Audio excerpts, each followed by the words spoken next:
parlo més fluixet. Bona tarda i benvinguts. Jo crec que li he dit a tothom que em fa moltíssima il·lusió. Jo pensava estar en el públic, perquè no m'ho volia perdre. Ja feia dies que seguia que estaven preparant aquest tema i m'interessava molt. I ja ho dic també, perquè a part d'algú ara, que de vista sí que ens coneixem, jo estar avui aquí presentant a la Carme i a la Júlia em fa moltíssima il·lusió.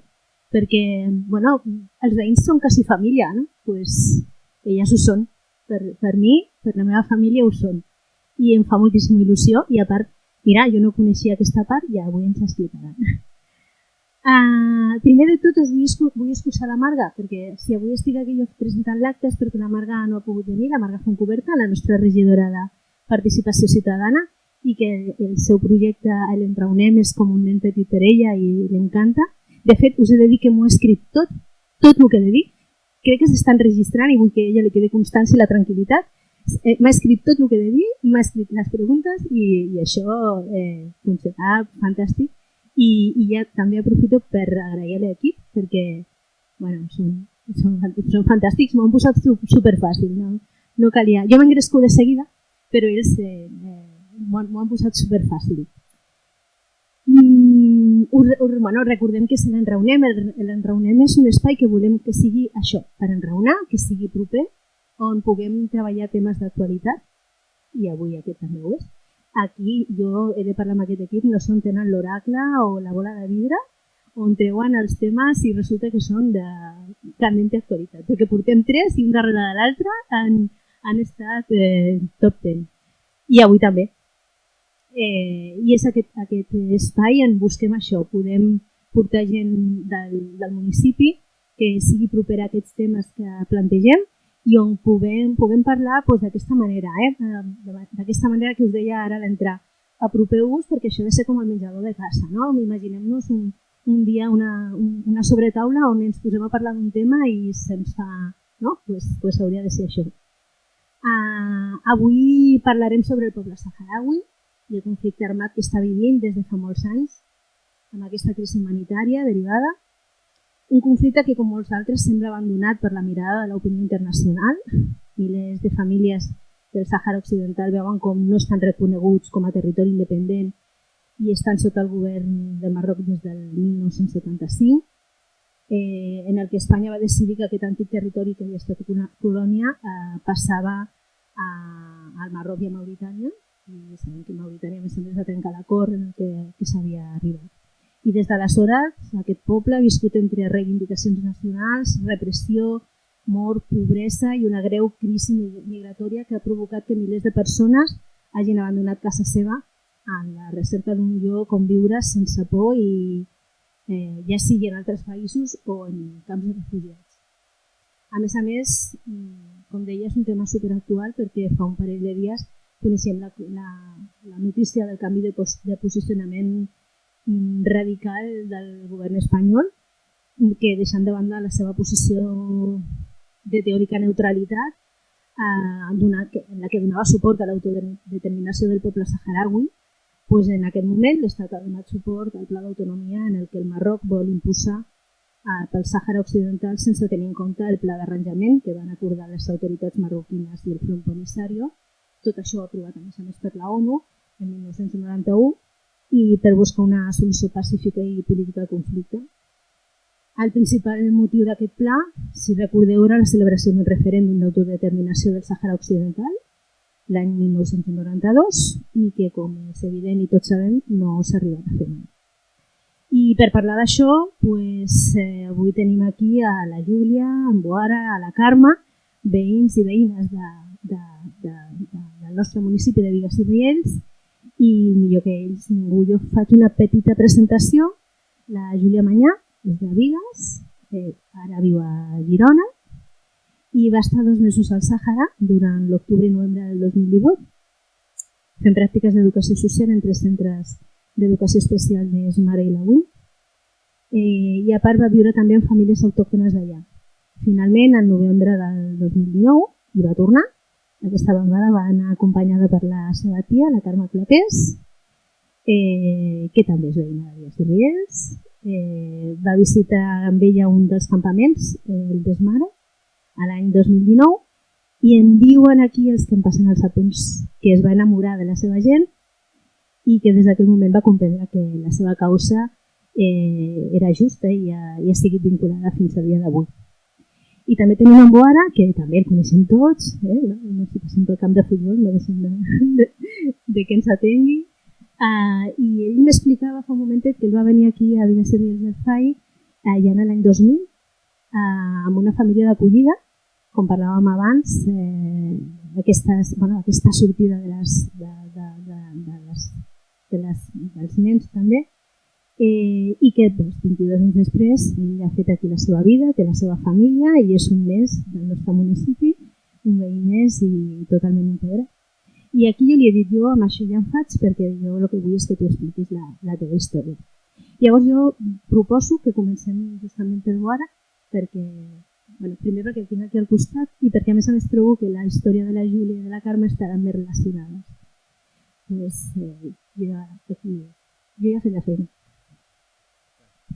Bueno, jo donar les gràcies abans de tot a l'Ajuntament, sobretot a l'Abel i a la part que estan implicats per pensar en mi en aquesta situació i que jo doni el meu punt de vista, donar-vos les gràcies i donar les gràcies a tothom que ha vingut a escoltar la nostra versió i a partir d'ahir que cadascú es tregui la seva conclusió. Bueno,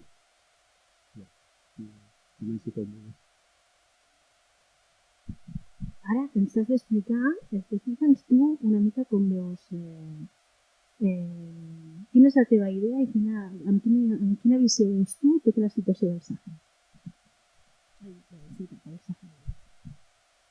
Bueno, jo el veig una mica injust, veig que és una situació per nosaltres molt complicada en la que portem molts anys esperant, en què hi ha molta jovent que s'ha quedat allà sense tenir un futur, sense tenir una oportunitat de tenir uns drets mínims, de poder buscar-se una feina, estudiar o qualsevol cosa d'aquest, i el trobo una mica injust. Trobo que estem venguts en una situació en què ningú pot fer res perquè som una minoria i clar, trobem una situació que és bastant delicada.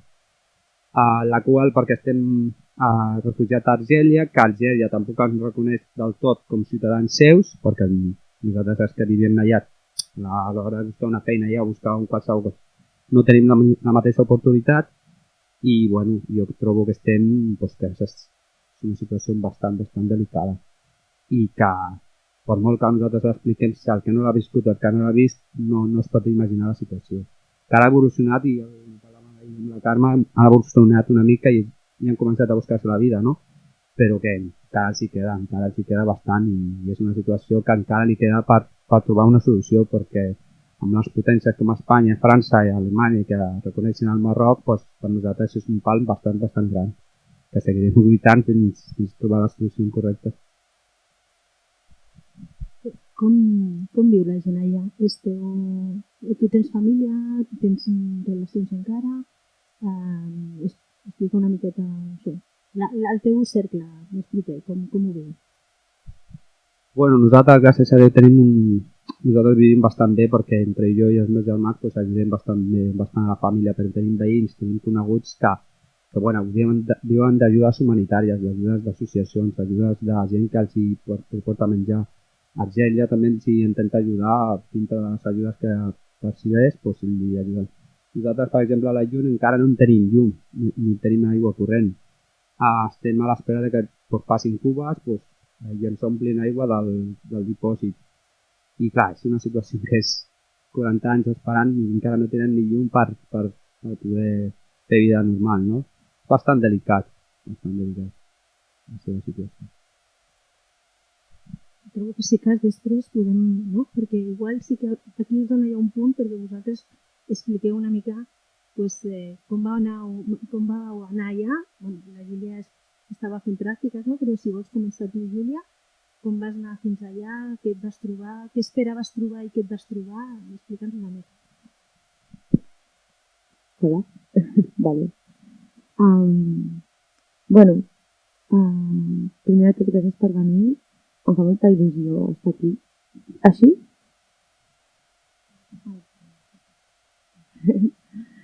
No, primer de tot, gràcies per venir. Em fa molta il·lusió ser aquí, que vosaltres hi sigueu també. Crec que és un espai molt maco per poder donar veu al poble saharaui, ja que molts anys ha estat silenciat. I crec que és molt important doncs, que això se sàpiga, no? I gràcies per ser-hi. I res, referent al que estàvem parlant, jo vaig anar-hi amb un objectiu, vaig anar a fer les pràctiques d'educació social perquè volia conèixer altres realitats i em vaig topar amb aquesta oportunitat des de la universitat i vaig anar-hi una mica com la idea que tenim dels camps de refugiats, no? I era totalment diferent perquè, clar, 40 anys allà no dona per molt i per no gaire, com bé has dit. Llavors hi havia cases construïdes, són cases construïdes que després ensenyarem fotos sobre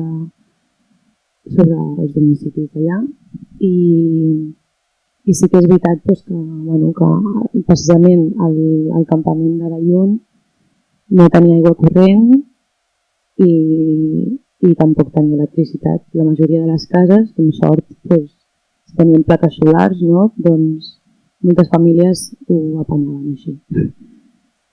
Llavors, realment és una realitat molt dura i molt diferent a la que estem acostumats a viure aquí.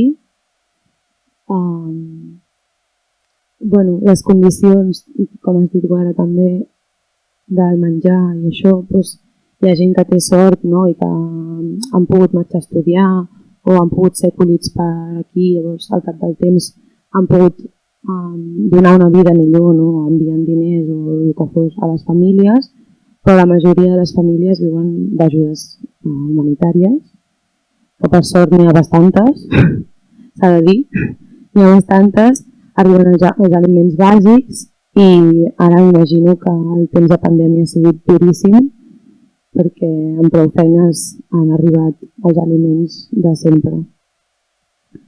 Nosaltres la Carme i jo tenim contacte amb una família amb la que vaig viure durant els 2 mesos i tenim una relació molt propera, molt agermanada i per sort, no som una família nombrosa, som 3 i les ajudes humanitàries evidentment van amb la ràtio, no, de les famílies, però moltes vegades els aliments no hi arriben. Llavors per això és una sort, no? És una sort que tinguin suport des d'aquí per poder viure en millors condicions, en les millors condicions possibles. Si vols et passo la paraula, però no sé, anem repartint. I el que em semblava... Hola, ens hi hem tan acostumat que ara ja ens fa ni nosa. Gràcies per convidar-nos. Està molt bé i a més amb el Boara feia molt de temps que dèiem que convindria fer algun grupet per poder plantejar algun tema per ajudar a les persones del Sàhara i mira, que més bé que avui, no? Per poder plantejar una cosa d'aquestes. Com deia la Júlia, jo vaig estar al Sàhara el 2019 amb la il·lusió quan vam marxar que el 2020 hi tornaríem i que el 2021 hi tornaríem. Ni el 20 ni el 21 evidentment no hi hem pogut anar. Aleshores, jo coneixia el Sàhara per lo que havia escoltat dels conflictes que hi havia, el que va passar l'any 75, que els vam deixar allà penjats, però la realitat física, malgrat sigui geògrafa, em sap greu, però no la coneixia. No sé si tots coneixem la realitat, com està, no? Si em permeteu, Boara, tu en saps molt, però em rectifica si no. El Sàhara Occidental té una costa de 1.100 quilòmetres. Per tant, aquesta costa de 1.100 quilòmetres està molt preciada per tothom. Tothom vol tenir com més metres de costa, millor. Per tant, imagineu-vos d'aquí a Càdiz, més o menys em sembla que és això, és tota la façana litoral que dona l'Atlàntic. Ric en pesca, en fosfats, etc. Què passa quan Espanya deixa les mans del Marroc i de Mauritània, que això ens n'oblidem, de les mans del Marroc i Mauritània, doncs que es parteixen, la meitat se la queden uns, i la part del sud se la queda Mauritània, i la part del nord se la queda el Marroc. El Front Polisario, que és una gran carnada, és un exèrcit, el que fa és defensar-se, molta gent s'ha de quedar, és una mica el que també, no sé si ho puc comparar, però és el que crec que està passant a Ucrània. Molta gent pot marxar, però molta gent no pot marxar. Uns s'han de quedar allà i reben la repressió molt més forta del Marroc que no pas de Mauritània. Mauritània els recull més bé, però en canvi el Marroc hi envia 220.000 persones de cop, la famosa Marxa Verde, i 20.000 militars, o sigui que la raça. I per tant es queden amb una minoria. I una altra pila de gent, uns 200.000, 300, depèn qui fa el cens, és com les assistències a les manifestacions, s'estableix a prop de la ciutat argeliana de Tinduf. Amb tot això ja s'estableix en un principi amb les jaimes, que les jaimes s'han volgut representar que això és una jaima, perquè totes tenen com molta coloraina a dins. Però m'imagino que les primeres jaimes no devien ser molta coloraina, devien ser una cosa com molt provisional. Després de les jaimes, el que van fer va ser treballar el fang i fer cases de fang. Més tard, amb els anys, perquè això s'ha enquistat, el que van fer va ser construir cases amb formigó. Bueno, formigó no, amb maons de... Sí, maons de formigó, són d'aquest color de formigó. I algunes mantenen les jaimes molt maques, i en d'altres que no han mantingut la jaima, però que el que han mantingut ha sigut el que ara en diuen la barraca. La barraca. És una barraca que ja la veureu, és una barraca metàl·lica, que a l'estiu hi fa moltíssima calor, està forrada per dins amb teles variades i per les parets i el sostre amb aquestes teles i el terra amb alfombres. S'estableixen en allà, el que deies tu, Júlia, amb els anys, en fa 40, es van acomodant i amb els anys, en fa 40, s'hi creen classes socials allà dins també. Hi ha gent que està molt bé, perquè tu entres a dins d'una casa d'aquestes i té totes les comoditats, cuines maquíssimes, taules, menjadors maquíssimes, arcs en les cases amb unes teles, sofàs, tenen de tot i en canvi hi ha famílies que no tenen pràcticament de res. Que el seu espai és la cuina, el dormitori i el menjador, ho és tot, no? Hi ha gent que surt a treballar d'allà i se'n va a Mauritània a treballar, hi ha molta gent, s'estan 2 o 3 mesos en un lloc d'aquests, fan diners i tornen als campaments i hi ha gent que no pot sortir o que no ha sortit mai. Argèlia en aquests moments està donant passaports, però clar, donar un passaport, a l'Islam, a la nostra família ens diu que vol venir a treballar aquí. I dic, on treballarem, no? Perquè portar una persona d'allà, i em diu, no, és que m'han dit que es guanyen 1.000 euros. I dic, és que 1.000 euros aquí és que són molt pocs diners, ara.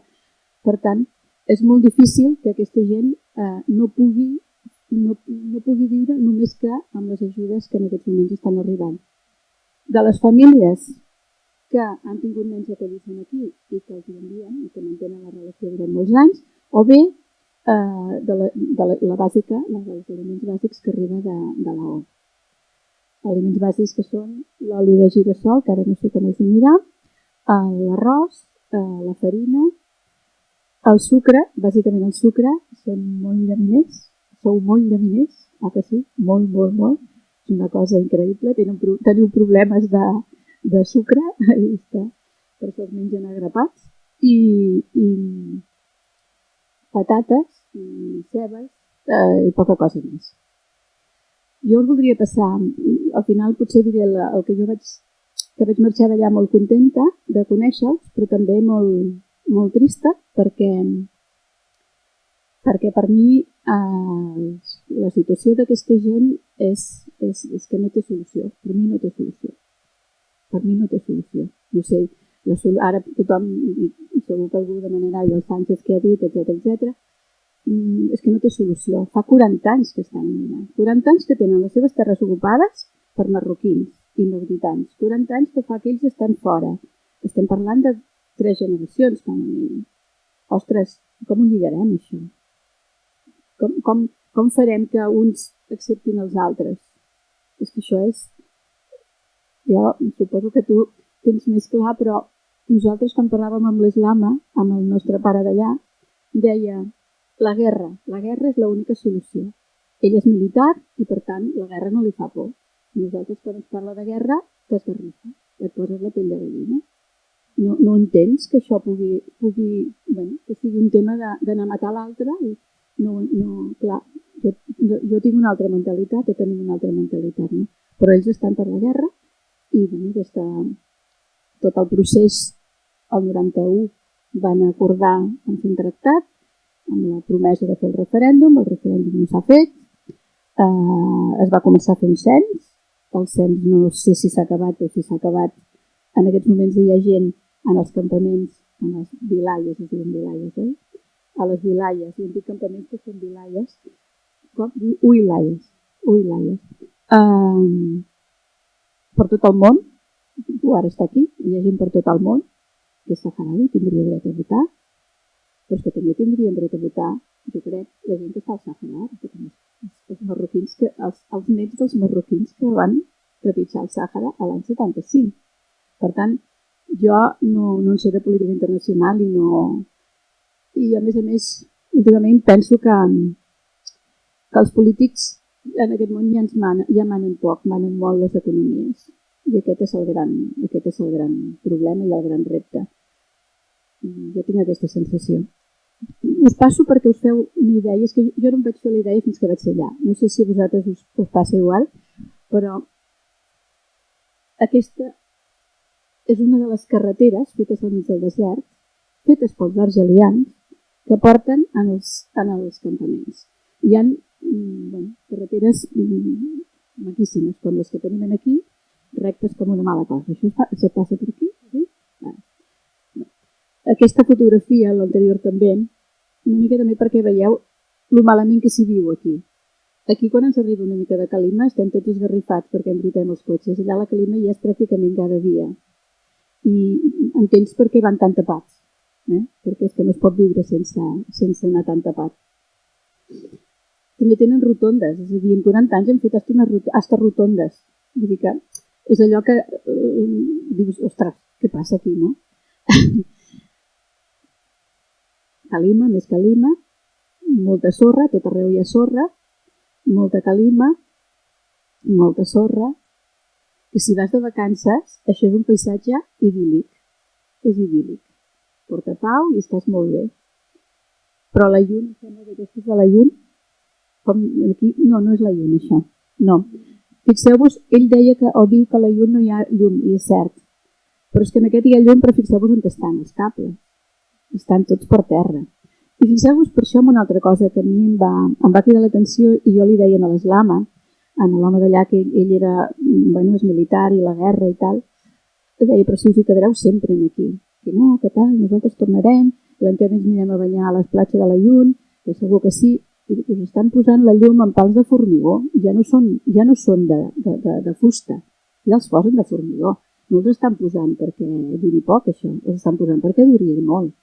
Jo tinc aquesta sensació de que els argelians, no sé si m'equivoco, ja els hi va bé.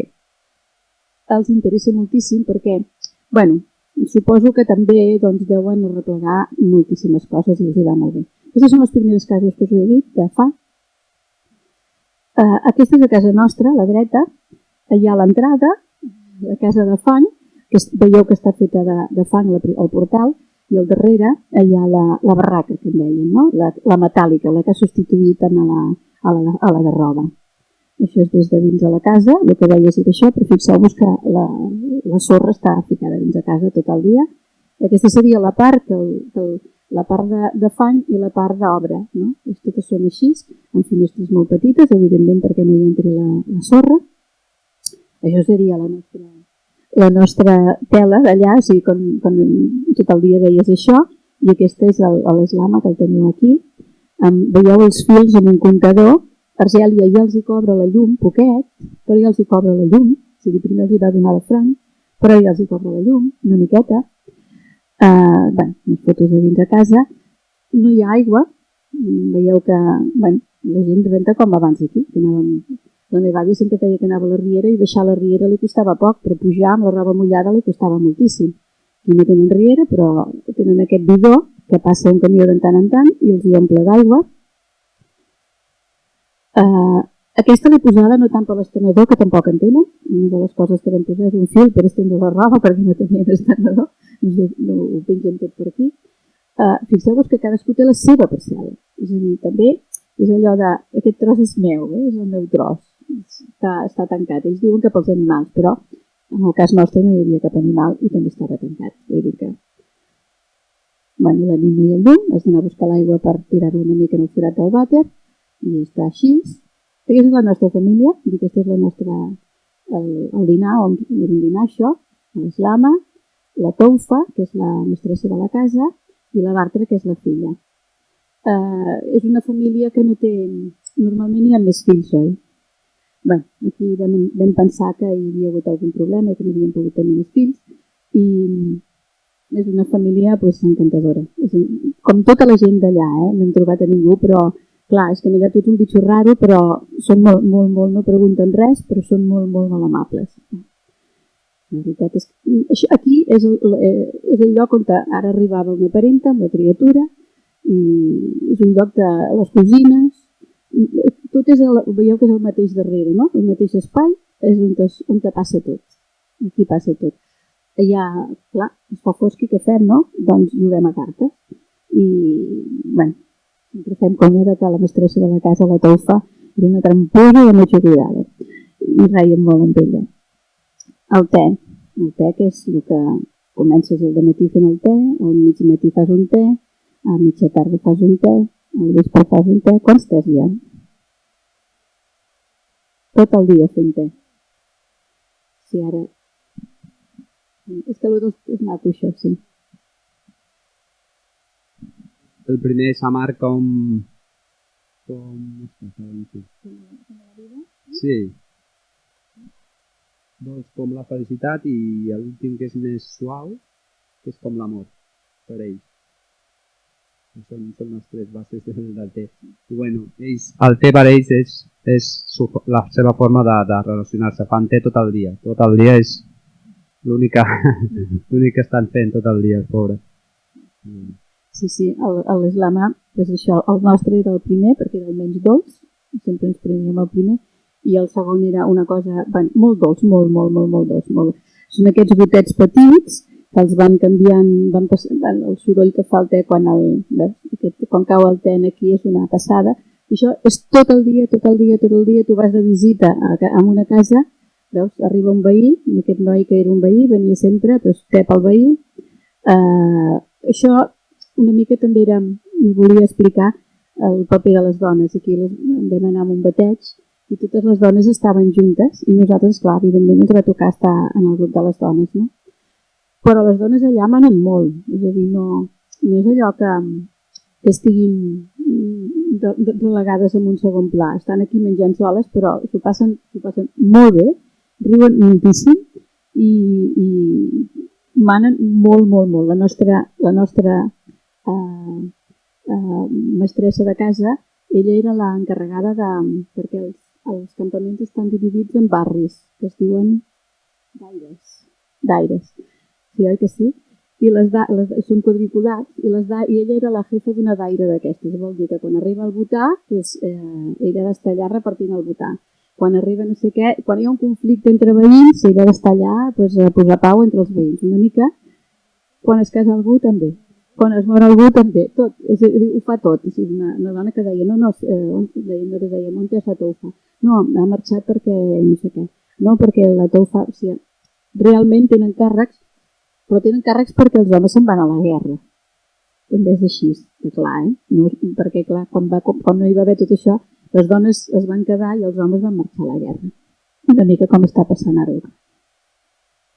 Les dones s'encarreguen de moltes coses i una de les coses que s'encarreguen és d'anar a buscar el votar quan arriba el votar, quan els criden. I jo, mira, aquí vaig aprendre que el votar es pot portar de moltes maneres i el portaven elles rodolant. Això és així, clar, és ostres, què passa? Però clar, és que no pots portar i llavors doncs, el que fas és portar-lo així. Sí.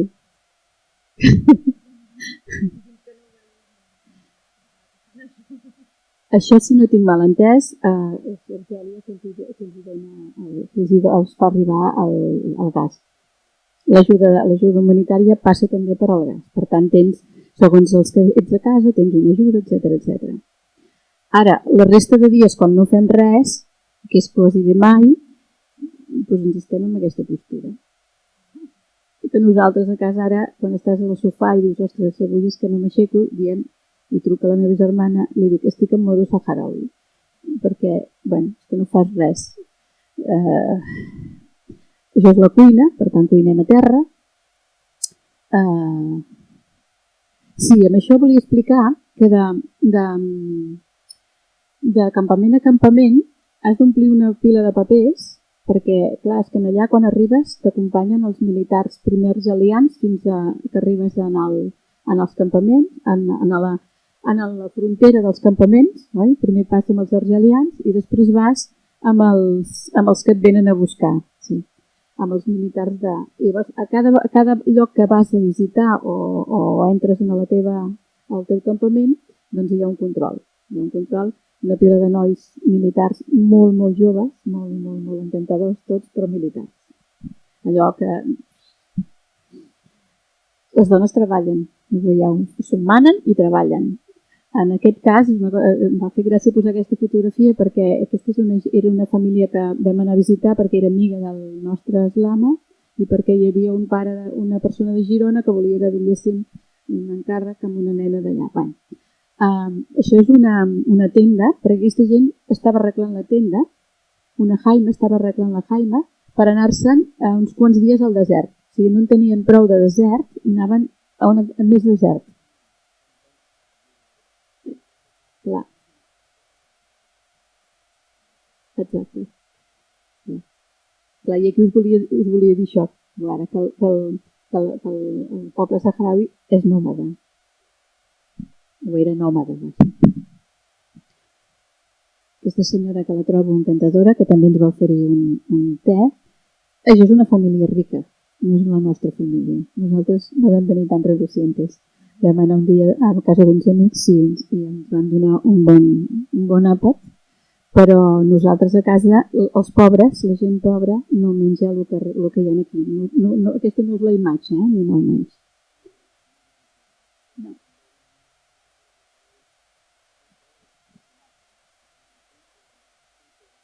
Sí. Sí. Sí. La rotonda que us he ensenyat abans era per anar d'un campament a l'altre, aquesta era dins del campament d'Esmara, i vam dir això ja és el súmmum. Evidentment, no sé per què la van fer, perquè ningú la feia servir. Però bueno, això és una anècdota.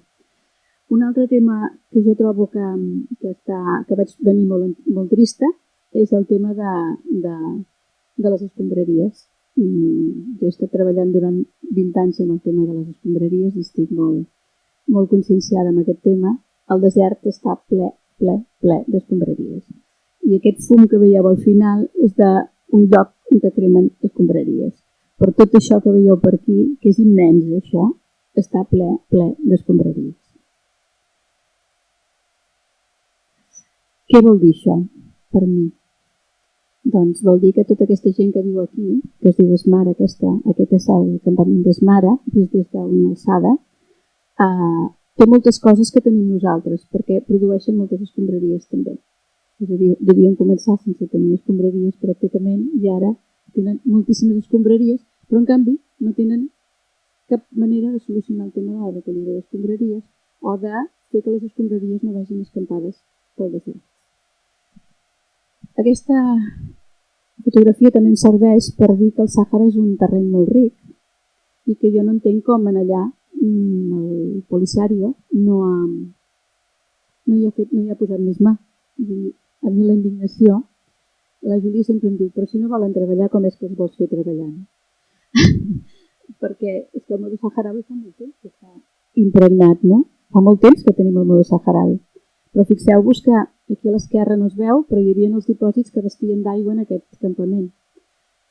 Hi havia de feia molt de temps un dipòsit que estava trencat i baixava aigua. Fixeu-vos que estan creixent plantes, només amb aquesta mica de regalem d'aigua, que no era un torrent ni molt menys, que anava baixant. Per tant, interpreto que durant uns mesos de l'any, no tots, perquè al mes d'agost aquí podem tenir temperatures de 50 graus, a partir del maig no pots sortir de casa, però la resta jo entenc que sí que es podrien abastir de molts aliments. No sé això, si amb tu en podem parlar ahir.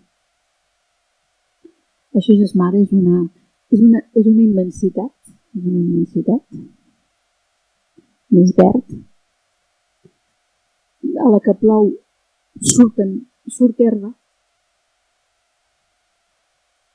I aquest és l'hort de l'Islama que volia fer, recordo, safrà. Era safrà, que li van dir que el safrà donava molts diners i que per tant ell faria safrà. Però no vam tenir sort i la collita no va arribar. Bé, és un dromedari i aquí amb aquest dromedari, que fa gràcia veure un dromedari, però el que vull que veieu és el cotxe que hi ha al darrere del dromedari. La tanca dels dromedaris són cotxes posats en vertical. Exacte, a l'altre aquest es veu millor.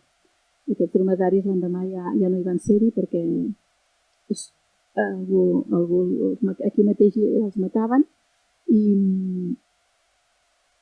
per mi què significa això? Doncs que també hi ha a tot arreu dels campaments, a tot arreu, quantitat de ferralla, de cotxes, de tot està abandonat. I després una altra cosa que jo tampoc entenc, perquè jo penso que en aquest món hem de treballar en xarxes, és que cadascú té la seva barraqueta, no? Cadascú té les seves 2 cabres dins una barraqueta. I tots són barraquetes. I jo dic, ostres, però no podríem fer un lloc que hi haguessin totes les cabres juntes, no? O els camells junts. Per mi això és aquesta foto per mi és un bri d'esperança. Bobixert és un ocell que diu que, no n'hem vist cap de Bobixert, però és un ocell que està al desert, un que s'ha adaptat a viure al desert, que hi ha molt pocs que hi visquin, i la Bobixert és una biblioteca preciosa. Això, fixeu-vos que és un altre món. Els nens aquí, nens i nenes, venen a les tardes. Vam ensopegar nosaltres que hi havia uns monitors no recordo d'on eren, que els ajudaven a fer activitats i feien treballs, però és un bri d'esperança pel que significa tenir a l'abast una biblioteca. No? A mi m'agradaria molt poder fer un treball amb la Bobixert d'Esmara. Parlàvem ahir de la Bobixert amb el Boara i no teniu Bobixert a la llum, però sí que teníeu el bus de la Bobixert, no? Com la biblioteca de la Diputació que va pels pobles petits, que arribava a casa vostra. Bé, això són els nens de la Bobixert, que no són els del poder passar, no? Sí? Com es fa això? Aquí?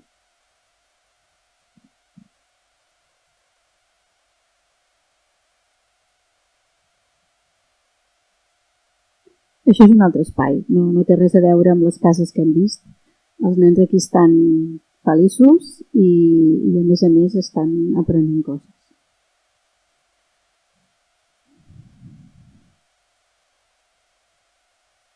Són hospitalaris, a tot arreu allà on vas hi ha te, aquí hi ha te també, a tot arreu.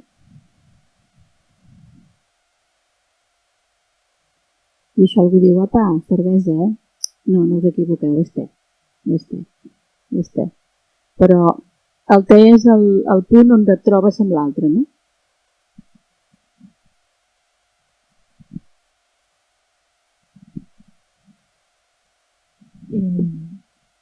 Ara serà el moment també de parlar tots. A mi m'ha quedat un punt. Júlia, tu vas anar a fer pràctiques i no he vist cap escola. Explica'ns-la. Fantàstic. No estava preparat, eh?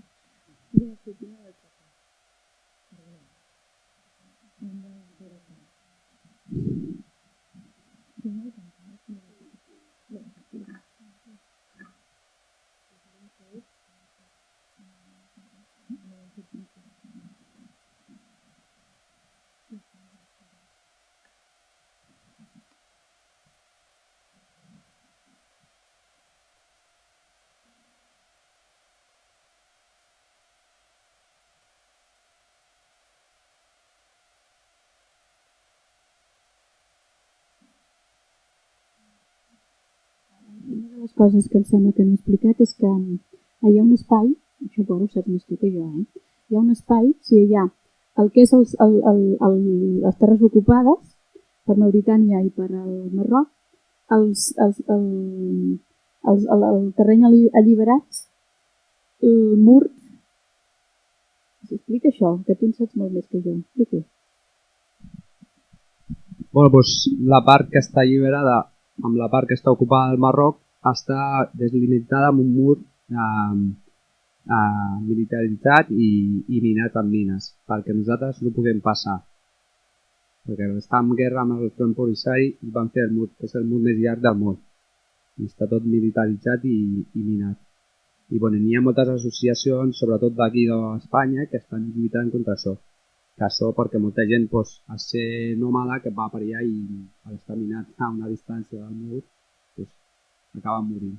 I mor molta gent d'aquesta causa.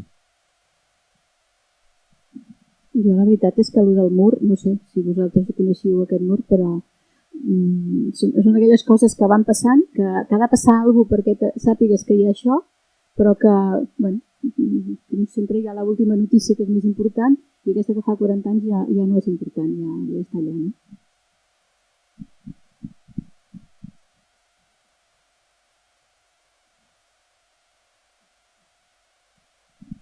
Bé, jo com us he comentat abans, el 2018 vaig estar a 3 escoles d'educació especial. Aquesta era la segona, si no m'equivoco. Hi havia 3 grups, un grup adult, un grup de dones només i un grup de petits. Però bueno, com podeu veure, aquí hi ha gent de 50 anys, hi ha un petit, que és el de taronja, que devia tenir 15 o 14. Llavors es dedicaven, o sigui, els primers dies que vam estar de pràctiques ens vam dedicar a fer observació per veure com funcionava l'equip, com funcionaven els professors i tot plegat, per després poder portar alguna cosa a nosaltres, no? Per a veure com ho podíem fer. I vam veure clarament que es dedicaven a pintar tot el dia i tenien un taller també per fer coses per vendre. Llavors aquest és el taller que us he dit. Molts d'ells no estaven, o sigui, aquestes activitats no estaven adaptades per tots els usuaris i les persones que estaven ateses a l'escola, perquè molts d'ells no tenien la capacitat motriu o tenien moltes discapacitats diferents els uns dels altres, no? I llavors es posava una activitat i qui la feia bé i qui no també. Llavors costava com molt aconseguir una intervenció individualitzada amb cada persona, no? I ens va costar molt canviar el xip perquè aquí en aquest sentit, almenys a les escoles d'educació especial es dona molta importància a l'atenció individualitzada i en aquest cas no ho era gens, no? Llavors això va ser un xoc molt fort realment perquè era com qui seguia bé i qui no també, saps? I al final no era gaire inclusiu, no? La mirada que s'hi posava. Ens hi vam passar superbé perquè els vam fer jugar molt. No. Ah, sí. Aquests són de la llum. Vam jugar molt, que crec que molta gent no havia jugat mai. I vam aconseguir que tots poguéssim jugar tots junts, perquè al final el tema dels grups que estiguessin separats d'aquella manera tampoc s'entenia massa, com les dones separades dels homes i les edats barrejades, no tenia massa sentit. Llavors vam intentar parlar el mateix idioma, que era el joc, no? I que el joc tothom l'entén i tothom pot aportar alguna cosa. Com bé us he dit, no els podíem treure la seva rutina, que era dibuixar i pintar tot el dia, que també està bé perquè vam intentar fer coses diferents. Allà els professors no estan formats com aquí, moltes vegades és de manera voluntària, que els professors ho fan de manera voluntària, per tant no tenen cap mena d'estudis, evidentment, i fan una mica sobre la marxa, no? Llavors, bueno, sí que hi ha horaris, però una mica així, a ritme saharaui, una mica, com de, bueno, no li donen massa importància als continguts ni als aprenentatges que hi posen. O sigui, al final no és amb cap finalitat. Aquesta va ser l'escola d'Esmara, de sensorial. Aquest nen era sord i no ho havien sapigut fins que era gran. O sigui, aquí tenia 8 anys, ara ja deu ser molt gran. I no ho van saber fins als 5 o als 6, llavors clar, també el retard d'aprenentatge és molt gros, però bueno, tampoc s'observa, o sigui, tampoc es té en compte perquè directament no existeix, no? Aquesta mirada, llavors no hi dona cabuda. I aquí era una escola ordinària, si no m'equivoco, sí, ordinària, que vam anar a veure què feien. Les classes era d'àrab, per tant no ens ho inventarà de res. Ens ho van intentar explicar, però és molt difícil. És molt difícil. Després em ensenyaràs algunes paraules. Però... Bueno, aquí els vam ensenyar un joc que vam portar aquí, que crec que l'últim dia encara no ho van entendre. Vam estar tots els dies jugant des del primer fins l'últim i crec que no ho van entendre, però bueno, era un moment també de passar-ho bé, de sopar i de passar una estona junts amb l'excusa que només hi havia una làmpara a la barraca, que tots estiguéssim a la làmpara, no? I bueno,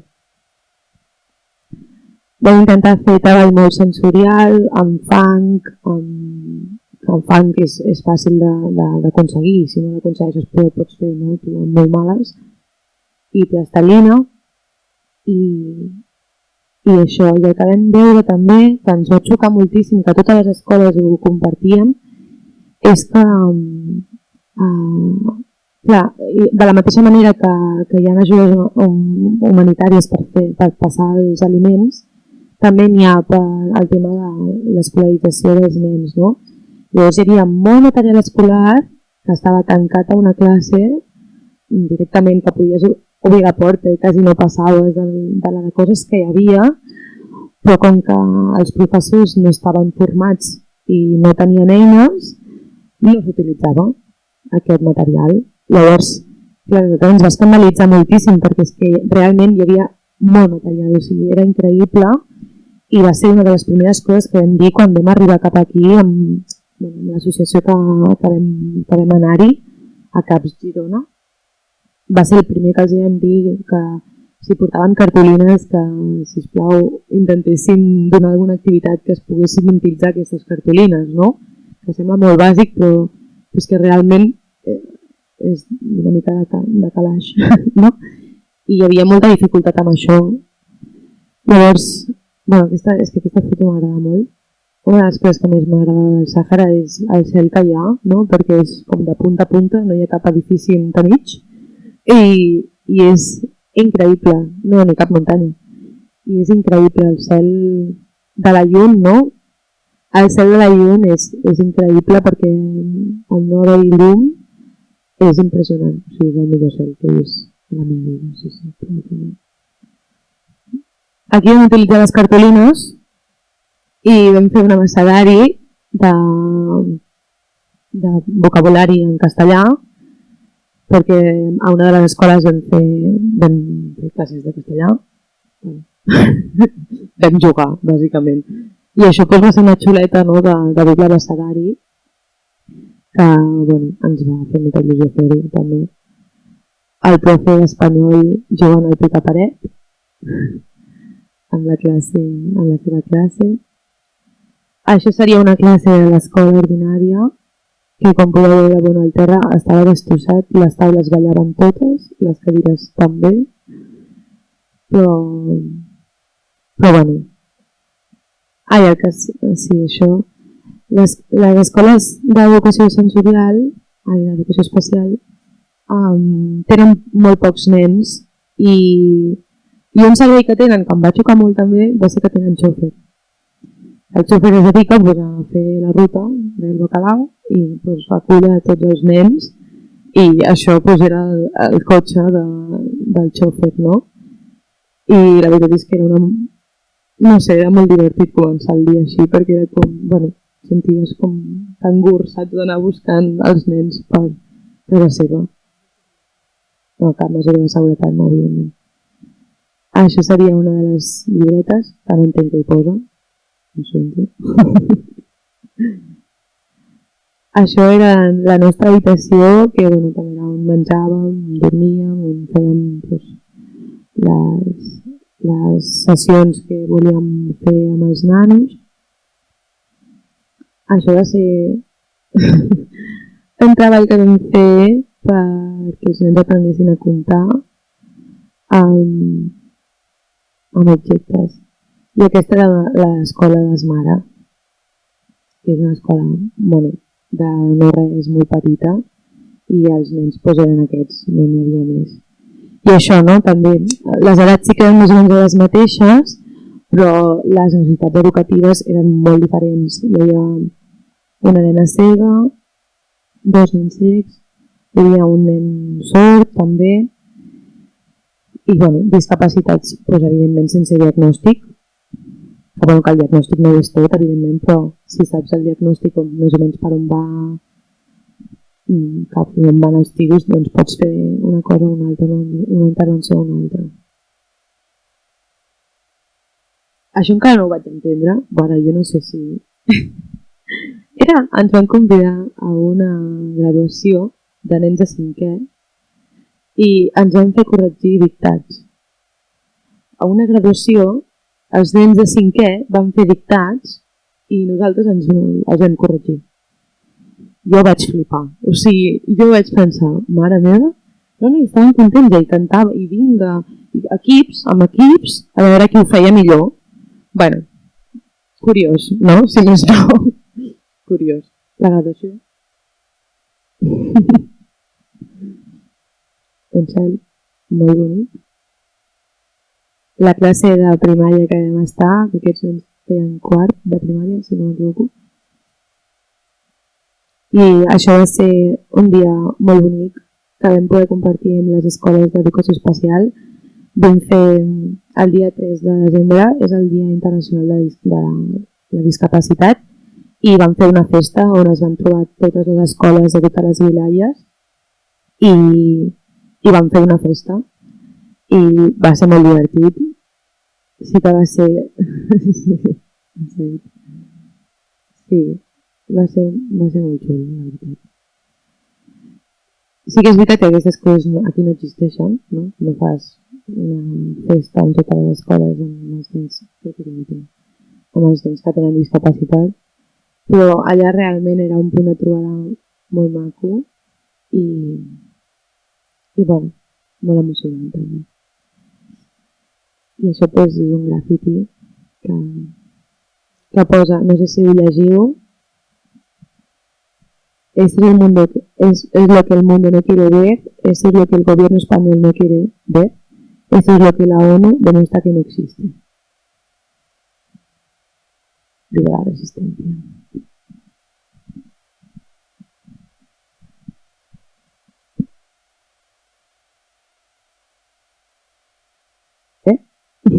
Hem parlat molt, Déu-n'hi-do.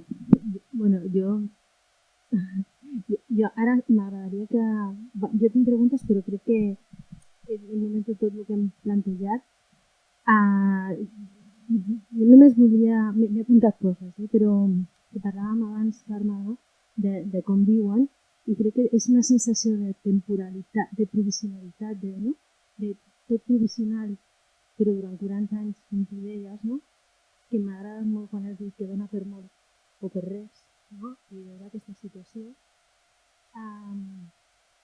I també, quan heu parlat d'aquesta aula plena de material, no? Bueno, a mi m'ha fet pensar en situacions que estem vivint ara també, o que a vegades pensem que la forma d'ajudar la decidim nosaltres, no? I no pensem en quines són les necessitats. Llavors, jo ara em sento així, i em sento així des d'una posició on he de donar ajudes i on he de decidir coses que penso que ningú m'ha demanat. Llavors, crec que per mi reflexionar sobre una situació com aquesta i que porta 40 anys allà és prou important com perquè reflexionem tots. Però són reflexions que anava tenint, anava escoltant. I a mi m'agradaria això, obrir-lo, estem al menjador de casa. O sigui que plantegeu preguntes. Carme, diu. Jo anava a dir que sí que estem al menjador de casa, però que ens falta el te, ara. Ens has fallat amb el te, Ens has fallat amb el te. No sé, ni m'has de fer preguntes, però jo en els campaments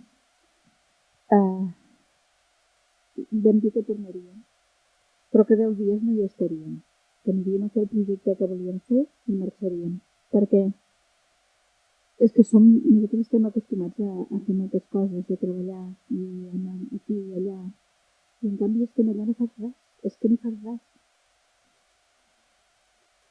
no aspira a res. Ja estan acostumbrats a això, a de no fer res perquè no tenen. S'aixequen al matí que no tenen una rutina d'anar a treballar, no tenen una rutina de res, no? I la seva costum és aquesta. Entre el calor, és que és una situació molt complicada. I l'única esperança que tenen ells és marxar. O sigui, no volen fer res perquè no volen estar allà.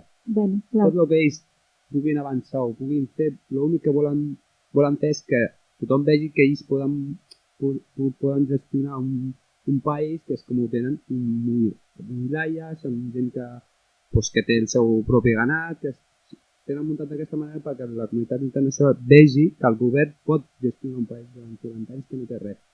I clar, la gent s'ha acostumat a allò. S'ha acostumat a no fer res, a esperar a que allò anar al seu país, perquè allò per ells no és el seu país. Ni ho volen, no volen estar allà, ni ho intentaran. Ja, però tu ara no veus que aquest estancament també està alimentat pel front Polisario? Sí, pel front Polisario i per Algèria. Clar, és que aquí hi ha el problema, no? Per això tot el que s'ha ensenyat és la biblioteca, per exemple, és de gent que ho ha fet pel seu compte, per la seva, no perquè el govern no és perquè el govern hagi... Les escoles, la majoria d'escoles són d'ajuntaments d'aquí d'Espanya. Tu veus els autocars, els cotxes, les ambulàncies són d'ajudes. És que el govern no ha invertit res dels diners que s'emporta. Entens? Per exemple, l'última vegada van anar al secretari aquest de la ONU i es van gastar no sé quants milions del seu pressupost. No tenen res, la sanitat no sé si la veu veure, és que és penós. Clar, està alimentat del front Polisario, que és el que no vol fer res, i el vent que anirà al seu país, però no és així. I s'aniran. I llavors el que veig és que allà la gent també deu estar dividida entre els que realment volen que hi hagi un conflicte armat i que es pugui guanyar, que es pugui tornar a la terra, i una altra gent que jo m'imagino que en 40 anys també el que ha fet és passar de tot, intentar buscar-se la vida. Va ser un referèndum i es veurà què és el que sortirà. El més just seria un referèndum. A mi em sembla bé que hi hagi un referèndum, l'opció aquesta que s'ha plantejat ara al govern d'Espanya, que hi hagi un referèndum amb aquesta opció. Qui la vulgui, que la voti, i qui no la vulgui, que no la voti. Jo el que no entenc és que el Marroc posi traves en una situació com aquesta quan té l'avantatge que portem 40 anys que té gent que està vivint allà i que treballa. La resta està refugiada. O sigui que li pot sortir i a favor. Li pot sortir que la gent vulgui ser del Marroc perquè tenen feina, tenen la seva casa, estan acomodats i ja estan donant res. I jo el que no entenc és això, que no vulguin fer un referèndum i que es voti el que es vol fer. És el més just. Entens? I si no? Sí. I els dos estan posant les seves traves i qui ho paguen és el poble. És la gent, és el poble, sí.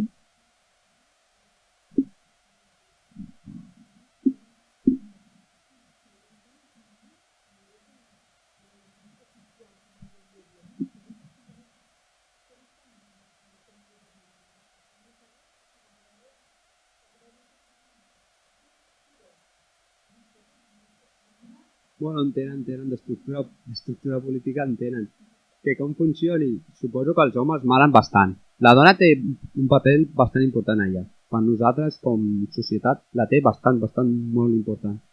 Però a nivell de govern, jo diria que poca cosa. A nivell de govern, poca cosa.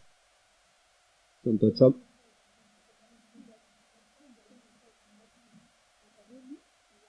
Sí, el govern, i després tenen cada wilaya té el seu alcalde i té la seva, i n'hi ha alcaldesses, n'hi ha també dones que són alcaldesses, que manen, que tenen poder. I voten, sí. Però dintre del que és el govern amb ordre, jo diria que poca cosa, perquè són gent vella, gent ja que porta molts anys, que són del front policial de fa molts anys i no han evolucionat. Ni tampoc volen que entri gent jove, tampoc ho volen, Aquest és el problema, i el problema és que no arribi la joventut, que és la que ha sortit, que és la que ha vist, la que ha estudiat, la que està informada, fins que no arribi aquest moment, no es trobarà la solució, com diu la Carme. Perquè la solució per nosaltres, per exemple, és arribar un moment que se sentaran i arribaran a un acord per fer un referèndum que es votarà i que cadascú decideix. Segurament voldrà ser del Marroc, segurament. Segurament que hi haurà la majoria que digui, hosti, no vull una guerra. És que nosaltres una guerra contra el Marroc no tenim res a fer. És que no tenim res a fer, és una potència que ho té tot, nosaltres no. És una guerrillera, o sigui, són gent que... Sí, tenim a la guerra, però la guerra què? Perquè no en saben, perquè no tenen informació. El jovent que s'ha apuntat a la guerra perquè no té informació. No són conscients. Tenen la història que li van contar al seu moment, però anant-se a una altra època. Ara no. Ara el Marroc està... té Estats Units, Israel, té drons, té... És que és algo que nosaltres no tenim res a fer. Però bueno, l'esperança que ells tenen de fer la guerra i amb la guerra... Perquè és la història. Nosaltres, per exemple, quan érem petits, ens sentàvem a parlar i sentava a parlar un home gran i és el que era. El que deia aquest idioma. Hi havia... Si nosaltres no podíem informar-nos. Si tu deies que era negre, tothom pues era negre. I ja està, i no hi havia res més. I ells li passa res, que no tenen informació, no tenen opció de poder sortir, no tenen res i... No tenen res, però allà i pots muntar-te una casa, és a dir, trobes de tot. Trobes material per construir, trobes nevera, trobes cuines, trobes plats, trobes gots, trobes de tot. És a dir, que el que té diners i si són aquestes botigues és perquè ho compra. És a dir, que ara també he vist que des de fa un temps, en lloc de demanar que els enviïs menjar, el que volen és que els enviïs diners. Perquè en allà el que és el camp s'ha convertit en una petita ciutat que el que té diners pot comprar de tot. Perquè actualment ha sortit molta gent doncs, ha vingut aquí a Espanya, he tingut família que li ha enviat a dia, que li ha enviat doncs, materials de cuina, materials de diners i he tingut l'oportunitat de començar a moure una mica. I comencen a tenir una mica de diners, es compren cotxes, el cotxe que més li aguanta a ells és el Mercedes el 190, o sigui, ahir van un Mercedes 190, però per què? Perquè és el més dur, és un cotxe que és molt dur, amb les temperatures que fan allà i tot, és el que més li aguanta. I clar, tu vas allà com persona que vens de fora i veus un Mercedes i dius, hòstia, estem passant tan malament i tenim un Mercedes, clar. Però ells, els pobres, pues, tenen aquesta il·lusió, no? De dir, hòstia, si tenen 2.000, pues s'ho gasten en un cotxe. I dius, hòstia, per què? Si no tens pena i tal, si estan donant, no sé si 2 euros, m'han donat volta per allà sense sentit, sense... Però dius, hòstia, sí. A la rotonda, sí. A la rotonda que es cada uno se la toma por donde quiere. Sí. Que son heavy.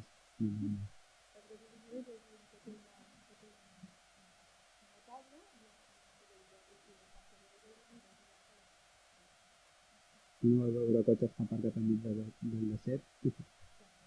A quilòmetres de pobles i el cotxe ja venent gasolina.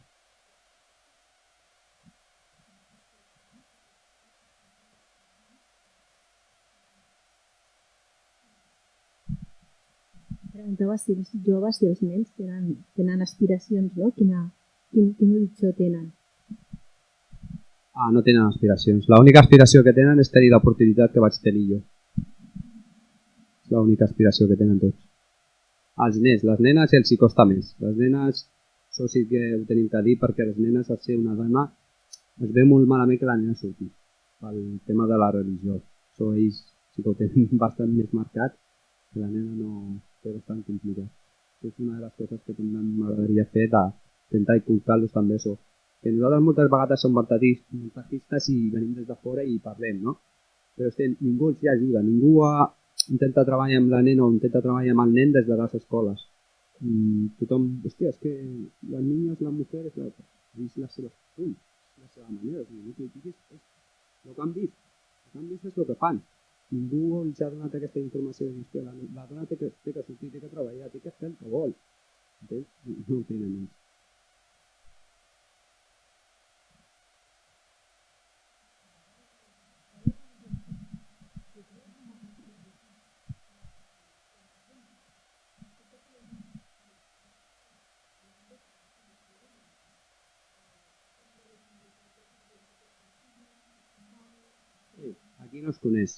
Aquí no es coneix la nostra situació.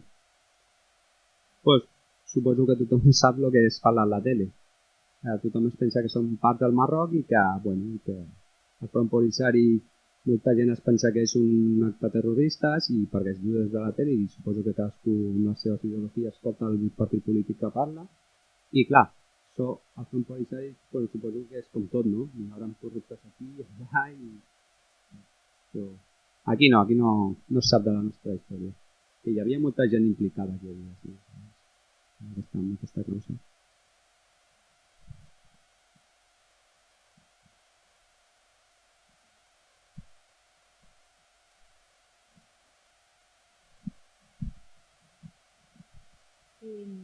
Jo tenia moltes preguntes, però pràcticament la veritat és que les vaig repassant i ja heu anat contestant, perquè quan parlem de... una de les preguntes que em plantejaven era quina evolució havia tingut el poble saharaui en aquells anys. I entenc que poca, per el que hem estat explicant, no? Durant aquesta temporalitat. No? Internacionalment també estem parlant de si la gent coneix la situació del Sàhara. Anem a cops de notícia, no? Potser ara sí que es parlarà una mica més. De fet, hi ha partits polítics que ho porten a programa, sempre. No? Després passa el que passa. Però sí que és... a mi m'agrada parlar de política, però creieu que ara parlaves també de la solució del referèndum, que és la solució que s'havia estat plantejant. Creus que realment políticament de manera internacional es pot fer alguna cosa més? Tu què creus que hauria... Quin moment creus? Bueno, creu ell, què penseu vosaltres? A més des de la perspectiva d'haver anat allà, tornar i cadascú s'emporta, no? El viatge del Guara va ser d'allà cap aquí i el vostre va ser d'aquí cap allà i les dues direccions després d'arribar a conclusions, no? Què penseu, no? De quina solució pot tenir el poble saharaui en aquestes situacions? A mi el que m'agradaria és que sigui just, que siguin justos i que es busqui la solució més adequada per a un poble que porta molts anys en la situació en què està. Jo tinc a la meva mare i a mi se'm cau el món quan veig la meva mare com viu.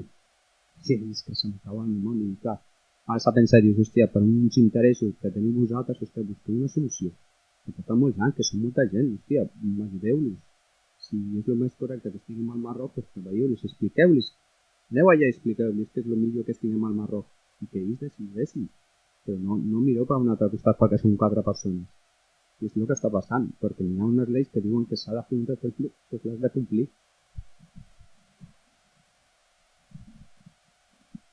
Jo he anat dient tota l'estona que la situació per mi és molt difícil, no sé quina ha de ser la solució, si la solució és el referèndum o no. Jo el que veig és que la gent que hi ha allà i la gent que està escampada per tot el món haurien de formar part d'aquest referèndum. Tots els saharauis haurien de votar, i torno a repetir, però també entenc que hauran de votar els que en aquests moments viuen al Sàhara Occidental. Però és que el resultat d'aquest referèndum el veig com molt complicat, no sé què és el que podria arribar a passar. I repeteixo, jo crec que ara el món no el manen els polítics, el mana l'economia, i per molt que diguin i per moltes cartes que es facin uns als altres. Per tant, dependrà de moltes coses i Marroc per Europa significa aturar tots els subsaharians que pugen i no serà fàcil que la cosa ara retractin i diguin que referèndum i que aquí no passa res. Jo no veig que sigui una situació fàcil, altra cosa és que no sigui justa, però fàcil jo crec que no. I torno a dir que el Front Polisario per mi hauria de posar les piles i hauria de fer més del que fa, a tots nivells. A nivell de que la gent d'allà pugui viure millor, això per començar. Si no és lògic que una doctora d'allà em demani un aspirador perquè a la sala de part no tenen cap aspirador, que no sé massa per què serveix. Això hauria de ser elements bàsics que el Front Polisario hauria de dotar.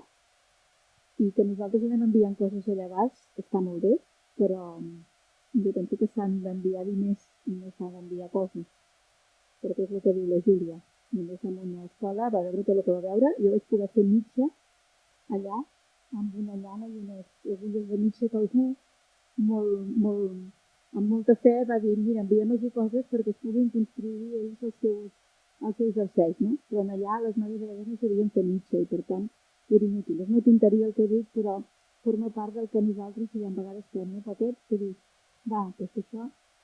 Per tant, aquesta gent necessita en aquests moments allà diners i llavors necessita que els polítics, en aquest cas el Front Polisario i qui li pertoqui, posi les piles i que pensi més en la gent i no pas en els seus interessos. Però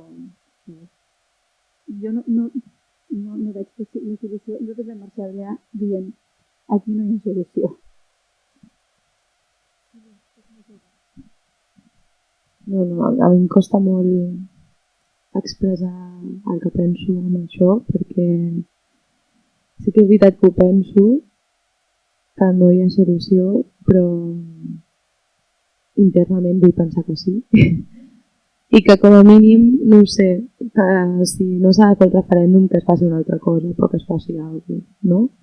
I que al final que es posi més fàcil, que si la gent vol decidir anar a treballar a un altre lloc que ho pugui fer i que pugui tenir les facilitats per fer-ho, si la gent vol anar a visitar a la seva àvia que està a l'altra banda del mur, pugui passar pel mig sense que exploti res i que puguin treure el mur com a mínim, no? I que es pugui posar més fàcil en aquest sentit, que els nens puguin anar a estudiar o que puguin estudiar i puguin tenir un futur digne, no? I que puguin aspirar al que volen ser, no?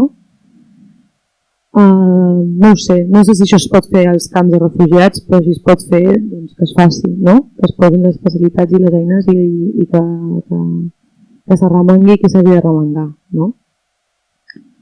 Però que està clar que la cosa està molt estancada perquè fa molts anys d'això i desenquistar una cosa així ja, bueno, és complicat, és molt delicat i és molt difícil perquè han passat moltes generacions i perquè ara les generacions més grans ja, bueno, d'aquí 50 anys no, però d'aquí 30 anys, o si passen 20 més o si en passen 10 més, ja és bastant decisiu, no? Perquè al final els nens i la joventut que està vivint allà no ha conegut el seu país, no ha viscut mai el seu país i els seus pares probablement tampoc.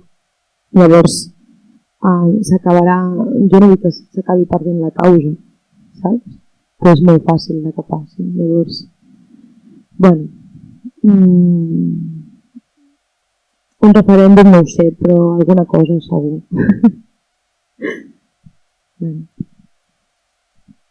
Perdó, perquè llavors hi ha un sentiment d'identitat, de cultura pròpia, de poble, o hi ha només el sentiment de m'han fet fora i estic això aquí, no?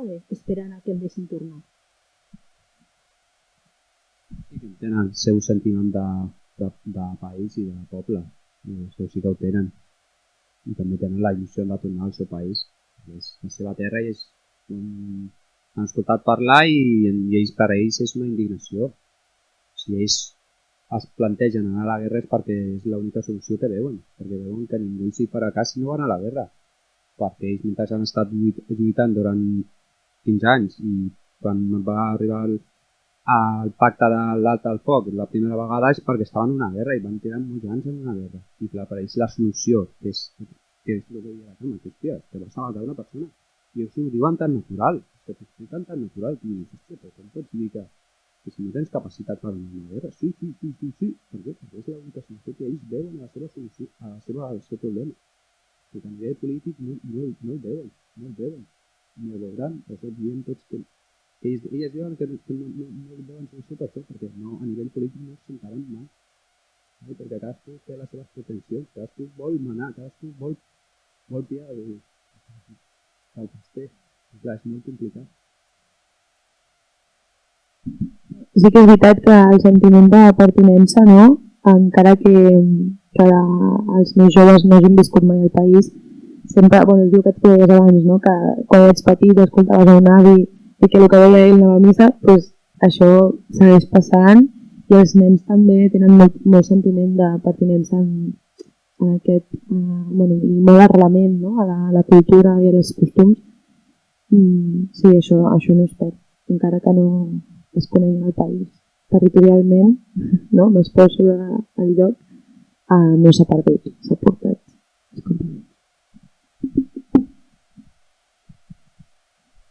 Una de les coses que no hem dit és que hi ha dos tipus d'escoles, l'escola àrab i l'escola, podria dir-se, similar a la nostra, no? I nosaltres, la nostra família, la nena ha escollit l'escola àrab i ens va donar un disgust bastant gran, no per l'àrab, sinó per les possibilitats que té de poder continuar estudiant i de poder fer el salt cap a un altre lloc. Per tant, això també indica alguna cosa, no? I les madrasses, els llocs que estan estudiant són importants. I també hi ha tota aquesta part que també l'hem de tenir en compte, no? Bona nit. Disculpeu que he arribat tard, teníem ple del Consell Comarcal avui i sembla que la Maite m'ha excusat, però això és un exemple molt clar d'una situació mal tancada en el seu moment, de mal gestionada, de deixar enrere persones sense tindre en compte quin serà el seu futur o quin serà el seu esdevenir per la vida en el moment que se'ls deixa. Ells parlen sempre, i quan parlem amb els representants que ens visiten en el nostre municipi també, buscant recursos, buscant suport econòmic o quan fem qualsevol activitat, demanen la possibilitat de que puguem col·laborar de qualsevol de les maneres, econòmica, moral, material. Sempre parlen i sempre diuen el mateix, ells resistiran. Resistiran mentre tinguem algú que hi hagi a darrere que els hi pugui donar un cop de mà. Això jo crec que és un missatge que aquí ens arriba. Estem acostumats a parlar de democràcia com a eina per poder arribar a segons quins acords. Se'ns oblida molt fàcilment que moltes vegades tens al davant algú altre que no pensa igual que tu i que s'estima més fer servir una porra, fer servir una arma o un mur o una mina, que per cert estan prohibides. Si les entitats internacionals haurien d'estar defensant això, de que no podem tindre sota cap concepte avui dia, en un món que podríem dir que som el primer món si realment ho som, una situació com aquesta. I no ens podem oblidar, i quan anem i els visitem i ens donem compte realment quina és la realitat, com a societat ens sentim totalment fracassats, perquè us estic escoltant i esteu desitjant tornar-hi. Per què? Perquè tenim aquesta sensació de que volem ajudar i volem donar un cop de mà. I això, tristament, ho té la societat i no els governs. I ho ha parlat molt bé la que m'ha dit, és que ara ja no manen els governs, ara mana el capital. Val? Segurament si estiguéssim parlant d'una altra regió del món estaríem fotent-se d'hòsties per intentar guanyar-se aquest terreny i guanyar-se aquesta gent. Avui dia jo crec que el que s'ha de fer és intentar ajudar de la millor manera possible, intentar col·laborar des de totes les, sobretot institucions i associacions externes, a intentar aportar que aquesta gent, entre altres coses, pugui tindre una formació, que puguin prendre una decisió, que estiguin formats a l'hora de poder tirar endavant, i el que és més important, una sortida pacífica, perquè estem acostumats a això. Estem en un món en el qual hem de fer entendre també als que tenen a davant de que això ha de ser pactat, ha de ser consensuat i ha de ser pacífic. No pot continuar patint ningú més, i menys en aquesta situació.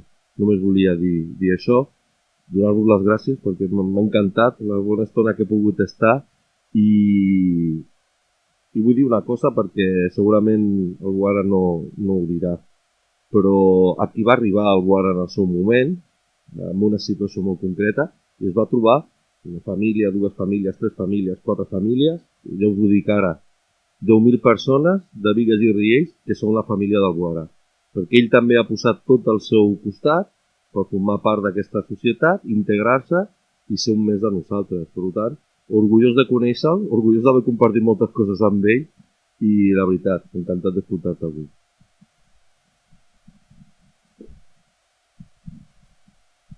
Aprofito que estic de peu i acabem, que ho teníem marcat aquí. Però si hi ha alguna última pregunta... Va, el Pere s'anima. Només podeu enfrontar... Evidentment, el poble de Saharaui no es pot enfrontar amb el Marroc. Però malgrat això, algú els deu vendre alguna escopeta que aquesta gent vulguin continuar fotent... Saps què vull dir? Que tot i que no, ja ho sabem que no hi ha res a fer. Ucraïna i Rússia, tothom, però imagina't, vosaltres encara teniu molta més cosa. Però hòstia, algú encara els deu vendre alguna cosa. Clar, i aquí és on l'examen de consciència l'ha de fer el Frente Polisario, el que dèiem. Clar, ells també es troben, que deuen tenir un bon collon entre ells, a nivell d'aclarir-se els pocs dies que tenen cap allà. Un comentari normal. No, ells tenen Argèlia els hi ajuda bastant i els hi facilita bastants armaments, això ho sabem tot. Sí que es tenen que fer un estudi de consciència ells mateixos, són els primers que es tenen que mirar si estan fent bé les coses o no. I aquest és el problema que nosaltres ens trobem, que jo quan hi vaig, parlo amb els meus amics, és que em dóna pena, perquè ells no entenen, però clar, jo no em puc impujar la seva... No puc, o sigui, jo no em puc indignar de dir, hòstia, tu em pots opinar d'aquesta manera. Perquè jo he tingut la sort o l'avantatge d'estar aquí, de veure un altre món, un altre punt de vista. Jo sí que puc parlar del que vull, però ells el pobre no, ell veu el que té. Per ell la guerra és la solució, és la seva... Però clar, no té aquesta sort. I aquest és el problema que nosaltres intentem treballar, que ells puguin sortir, que moltes famílies facin de ser acollides i els nens vinguin aquí d'estiu a veure'l. I això és una ajuda per ells, que és una oportunitat molt bona. I això és gràcies a les associacions, famílies desinteressades com en el meu cas, que em van ajudar i bueno, jo he tingut la sort. I això és l'esperança. Com el temps, que la gent surti i tingui l'esperança i tingui un altre punt de vista. Però si és el front polisari ja descarta'l directament que no. I el front polisari d'Argèlia, que ara et parlarem d'Argèlia, que és el més neutral amb nosaltres, és els seus interessos també. Igual que el Marroc, igual que Espanya.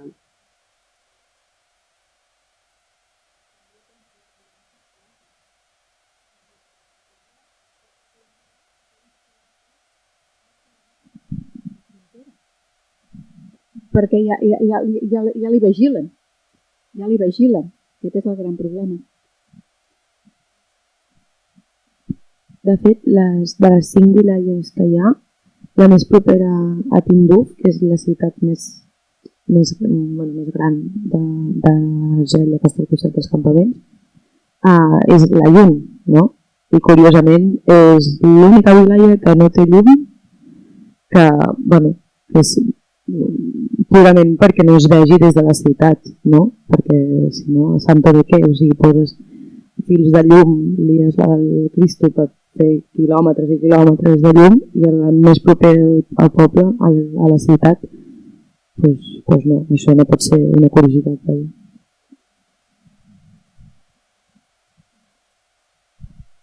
Quan els europeus venen de nit perquè no puguin veure el que tenen ells allà. Sí.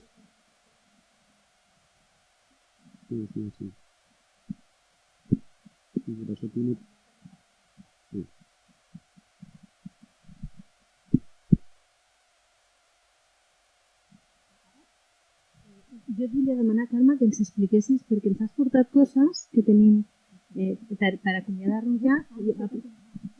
Faig una cosa. S'ha aixecat una mà?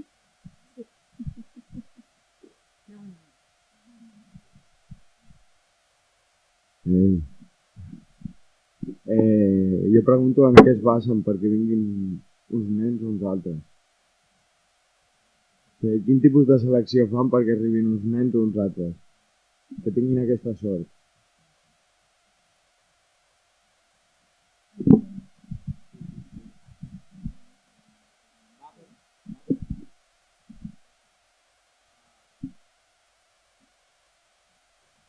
una edat que és que a partir dels 7 anys fins als 12, no? Si no m'equivoco. Sí. Sí. I, bueno, i aquesta franja d'edat són les que tenen l'oportunitat de poder sortir en famílies d'acollida. No, els que estiguin sol·licitats amb les famílies. No, aquí a Catalunya venen 200, doncs 200 nens. Sí, que estiguin... Totes més.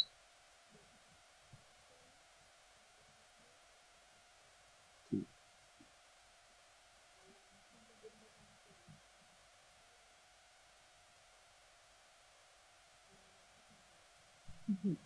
Està gestionat per associació, sí? Hi ha una associació que Sí, gestiona. és una associació que gestiona... Sí. Sí.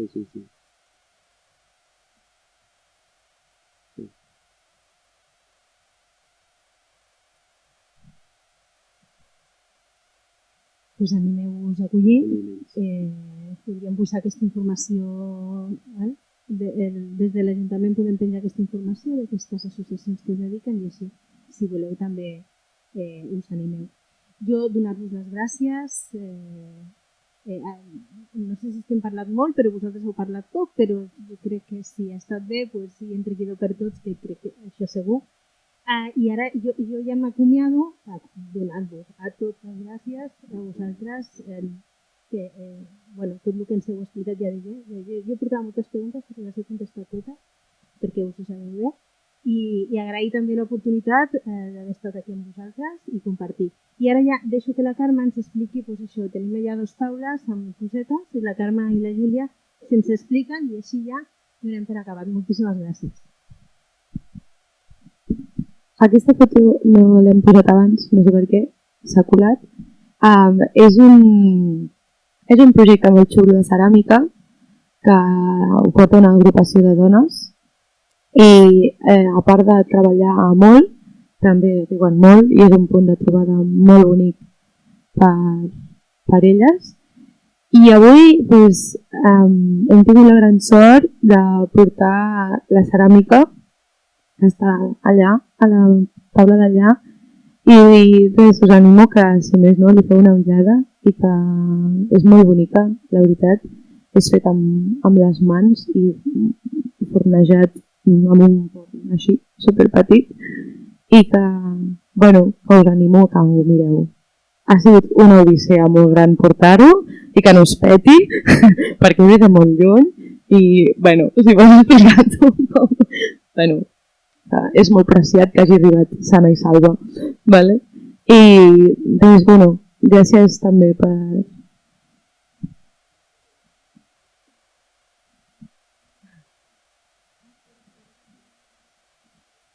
Clar que sí. No.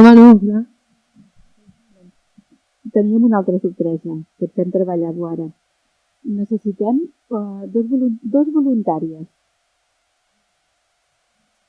2 dones. Pot ser un home i una dona, però penseu que seran dones.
Sí, això és una còmoda.